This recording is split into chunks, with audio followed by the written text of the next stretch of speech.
আসসালামু আলাইকুম সকলকে নতুন একটি ভিডিওতে স্বাগত জানাচ্ছি।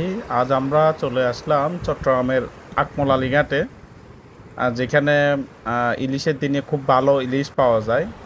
তো আমরা এখানে আজকে হাঁটতে হাঁটতে চলে আসলাম। এসে যেটি দেখতে পেলাম সেটি হচ্ছে এক চাচা এখানে মাছ ধরার চেষ্টা করছেন। প্রায় 1 ঘন্টা ধরে উনি এখানে জাল দিয়ে মাছ মাছ ধরার চেষ্টা করছেন।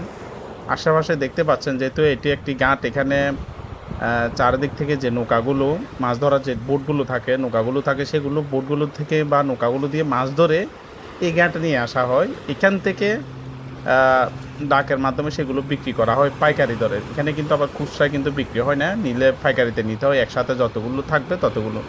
তো এক চাষা এখানে জাল মারলো, আসলে দেখলাম যে আসলে চাষার জালে কতটুকু মাছ উঠলো। দেখা যাক, আমরা সামনে গিয়ে দেখি ওনার জালে কতগুলো মাছ উঠলো।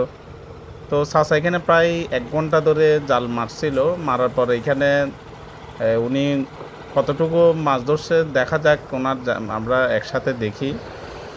তো এখানে দেখা যাচ্ছে পাইছেন? মোটামুটি এখানে অনেকক্ষণ ধরে, এই 1 ঘন্টা ধরে এখানে জাল দিয়ে মাছ ধরার পর এতগুলো মাছ ধরা পড়ছে আর কি। মোটামুটি মোটামুটি এক বেলা খাওয়ার মতো, ঠিক আছে। তত বেশি না আবার তত কমও না, মোটামুটি ঠিক আছে। তবে যে পরিমাণে পরিশ্রম করতে হয় এভাবে যখন জাল দিয়ে মাছ ধরার সময় যে পরিমাণ পরিশ্রম করতে হয় সেই হিসাবে কিন্তু মাছ নাই বললে চলে।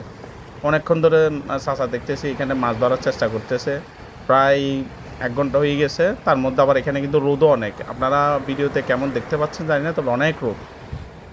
তো যাই হোক, এখানে এই চট্টগ্রামের আকমল ঘাটে অনেকে ঘুরতে আসেন বা আসছেন, অনেকে জানেন এখানে আশেপাশে যে দৃশ্য সেগুলো দেখে আপনাদের অনেকের হয়তো একটু হিংসা হবে, কারণ হচ্ছে যে এই দৃশ্যগুলো অনেকে মিস করেন, বিশেষ করে যারা দেশের বাইরে থাকেন বা চাকরির কারণে এলাকার বাইরে থাকেন। তাদের অনেকের এই সাগর পাড়ের এইসব দৃশ্যগুলো অনেক ভালো লাগে, তো সেই কারণে অনেকের হিংসা হলেও হতে পারে।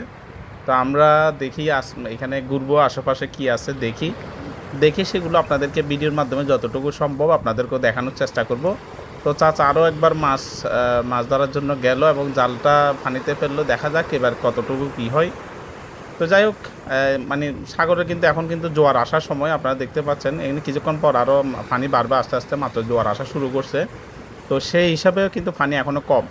তো এই পানির মধ্যে এত ঢেউয়ের মধ্যেও কিন্তু চাচা মাছ ধরার জন্য চেষ্টা করছে, যদিও এত ঢেউয়ে এই জাল দিয়ে তেমন একটা মাছ আসার কথা না, তারপরেও যতটুকু আসে ততটুকুই তো খারাপ কি, যদি অন্তত এই মাছগুলো দিয়ে একবেলা খাওয়া যায়। এখন জিনিসপত্রের যে দাম, মাছের যে দাম দিনে দিনে বাড়তেছে, তো সেই হিসাবে এরকম যদি জাল দিয়ে যদি একবেলা খাওয়ার মতো যদি হয় বা 2 বেলা খাওয়ার মতো যদি হয় তাহলে তো সেটা অনেক। তো সেই দিক থেকে মোটামুটি একটা জিনিস ভালো লাগলো যে অন্তত উনি মোটামুটি দেখলাম যে আমি কিছুক্ষণ রোদে দাঁড়ানোর পর আমার এখানে দাঁড়ানোর মতো অবস্থা নেই, সেই জন্য চলে যাচ্ছি। পরের ভিডিওতে কথা হবে। আল্লাহ হাফেজ।